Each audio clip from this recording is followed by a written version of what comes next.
সম্মানিত দর্শকবৃন্দ, বাংলাদেশী সেবা পার্টির পক্ষ থেকে আপনাদের সকলকে জানাই আসসালামু আলাইকুম ওয়া রাহমাতুল্লাহি ওয়া বারাকাতুহু।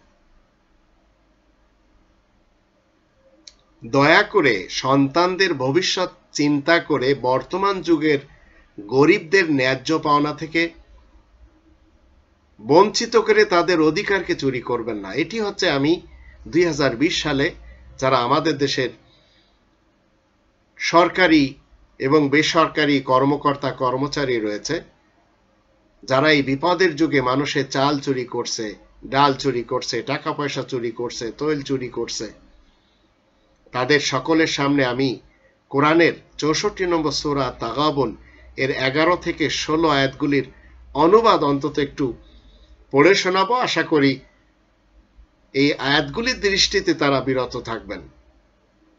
আল্লাহ বলছেন, কোনো বিপদই আল্লাহ তাআলার হুকুম ছাড়া আসে না, কিন্তু যে ব্যক্তি আল্লাহ তাআলার উপরে আস্থাবান, আল্লাহ তার অন্তরকে পথ বাতলে দেন।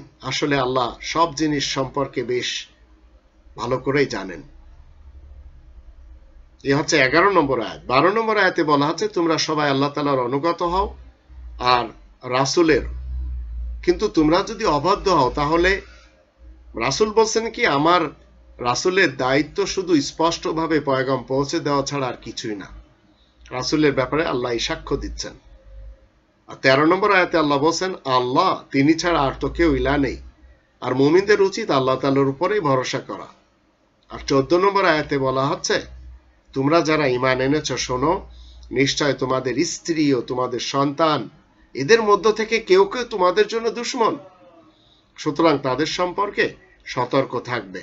তবে যদি তোমরা মাফ করে দাও, এড়িয়ে যাও, তাহলে আল্লাহ যে বড়ই ক্ষমাশীল দয়াময়। 15 নম্বর আয়াতে বলা হচ্ছে, তোমাদের ধন সম্পদ ও সন্তান সন্ততি আসলে পরীক্ষার বিষয়, আর আল্লাহ তাআলা যার দরবারে বিরাট পারিশ্রমিক রয়েছে।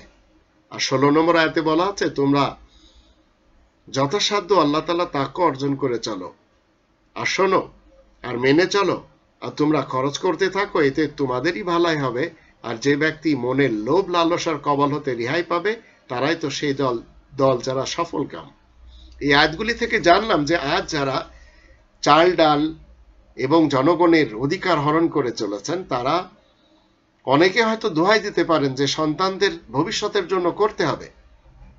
যেমন আমরা দেখতে পাই, একজন মহাদুর্নীতিবাজদের একজন নসিম সাহেব, তিনি তার সন্তানকে এত টাকা দিয়েছেন আমেরিকাতে যে সেখানে বড় বড় বিল্ডিং দাঁড় করিয়েছে। এই ধরনের জয় বাহাদুরের ব্যাপারেও আমরা জানি, আমাদের দেশের ব্যাংকগুলি খালি করে দেওয়া হয়েছে। এখন সন্তানদের খাতিরে যদি আপনাকে আমাকে এইসব কাজ করতে হয়, তাহলে মনে রাখবেন পরকালে আপনার নাজাত নেই, সফল কামদের অন্তর্ভুক্ত অন্তত হতে পারবেন না। এটি আল্লাহ তাআলার ফয়সালা, আর আল্লাহ তাআলার ফয়সালা কখনো পরিবর্তন করা যায় না। এটি হচ্ছে কোরআনের নীতি। আল্লাহ আমাদের সবাইকে সবসময় মানুষের উপকার করা তৌফিক দান করুন।